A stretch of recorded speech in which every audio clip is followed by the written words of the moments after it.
Hi everyone, this is Delia Albrecht, FAB's Evaluation Coordinator, and today I'm happy to share with you our 2024 impact results as well as some of other evaluation results that we shared at this year's FAB annual convening.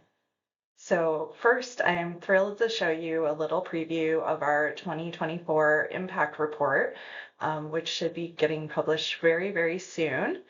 But I want to call out a couple. I know there's a lot of data on this slide and information, and we will be publishing the impact report for everyone to see and view. But I just want to call out the great job that our farmers markets and farm stands and CSAs did last year with over $434,000 in fresh access bucks redeemed on fresh Florida grown produce. So big win for our SNAP shoppers, but also our Florida farmers. Seeing over 400 Florida farmers that are participating in our program.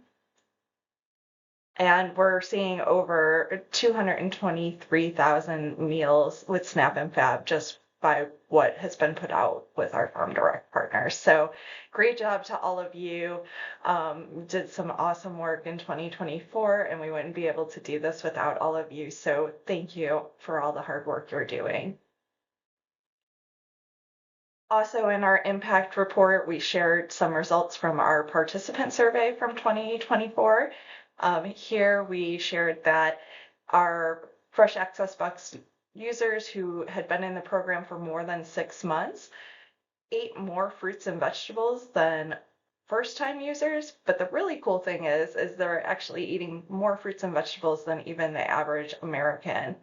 So the average American is at about 2.3 cups, and our customers who were surveyed and using the program more than 6 months were at 2.93.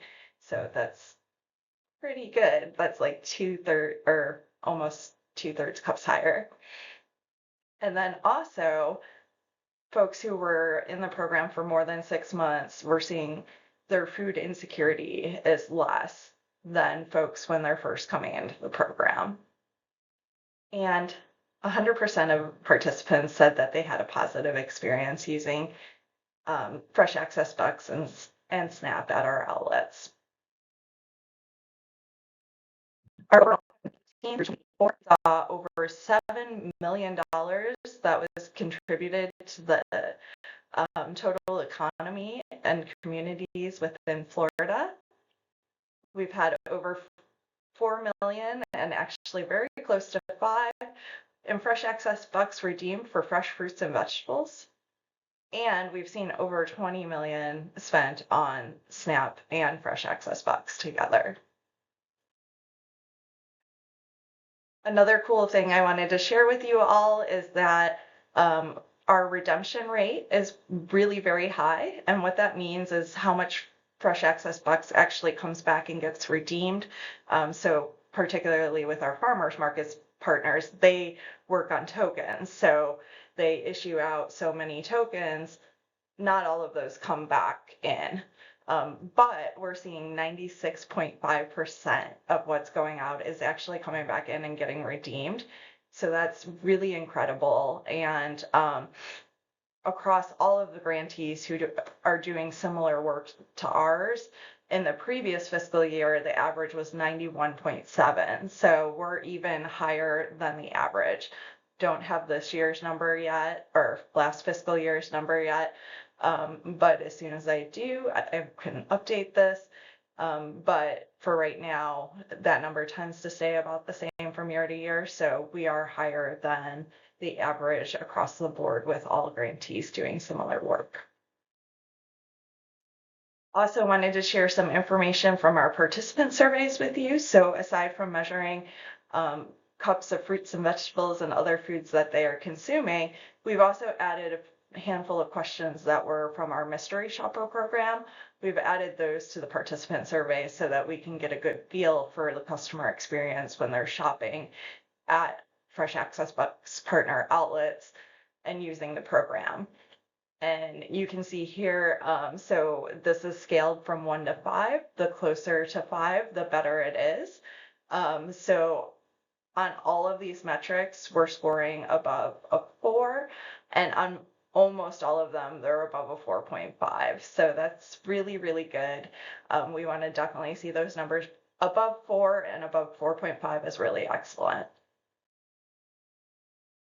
And similarly, we're also asking them about produce quality, diversity, and cultural relevancy in terms of selection at the outlet, as well as selection on staple items like breads, dairy, meats, those kinds of items, and accessory items like honey or herbs or spices or anything that would just be kind of considered an extra. Here we're seeing, again, good numbers on produce selection overall, all of those being above a 4. Could work on cultural relevancy a little bit, perhaps. With our staple and accessory items, could probably use some work there, but some of our outlets just don't sell those types of items. They might only sell produce. So that might not even be applicable in some cases. But certainly those numbers are still really close to 4. This is what I shared on the impact report, but this just breaks it down a little bit more. So this shows the participant surveys, the food security status based on how long they've been a participant in the program. And so again, we're seeing that folks who are using the program more than 6 months, that food insecurity drastically drops there. And here is the overall on the average daily fruits and vegetables. Again, this was shared on the impact report slide. The last thing I want to share with you all is we, of course, also get feedback from you all on our annual partner evaluation. And I just want to share that we do, in fact, read all of your great comments, and you take all of it to heart and try to figure out ways that we can make things better for you, for your shoppers, perhaps for your vendors if you're a market, and just overall making things better for everyone. And so on last year's evaluation, some of the feedback that we received and some of the changes that we made because of it. One was monthly meetings were challenging for our partners to attend. So we shifted to a quarterly call format with sending monthly digests in between, just so that we can keep folks updated with any important information or any other updates out there, funding opportunities, those kind of things. Also, our partners wanted to see an increased match or some kind of specialized promotions, and we are currently on an unlimited match. 60% of our partners did not have a SNAP sustainability plan. We implemented the fundraising community of practice. We've also hired Stephanie, whose role will be to help our partners with sustainability and finding fundraising opportunities and how to be successful with those. And she spoke at the FAC annual convening and has recorded her presentation on fundraising and how you can go after that. Lastly, our partners wanted to see more resources. However, many of the resources that were suggested are already available on our FAB website. So I would definitely urge you to check there. If you are having trouble finding something, just let us know, and we're more than happy to find the resource for you and get that over to you.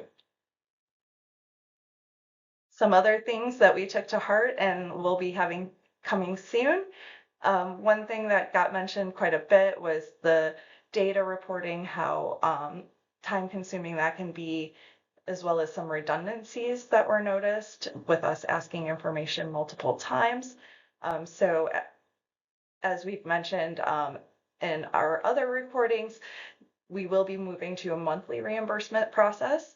With that, it should reduce the need for redundancies or asking information again.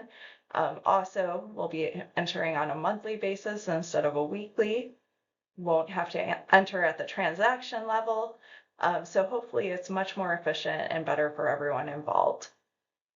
We'll have training available in more formats. One thing we heard from you all is that you want information in different kinds of ways, so that for people of different learning styles. as well as to be able to disseminate information out to your vendors or other folks, volunteers or staff, and be able to disseminate that a little bit more easily. So we will be putting training in multiple formats going forward. We'll be making some templates and tracking tools to go along with that new monthly reimbursement process, help everybody track information a little bit easier, and just to help you kind of keep your information all in one place. We'll also be coming out with some new toolkits, including a fundraising toolkit and a vendor toolkit. So that's very exciting. Speaking of the annual partner evaluation that is coming soon, as a reminder, it is required per your contract with Fresh Access Box. This evaluation will be sent out in August.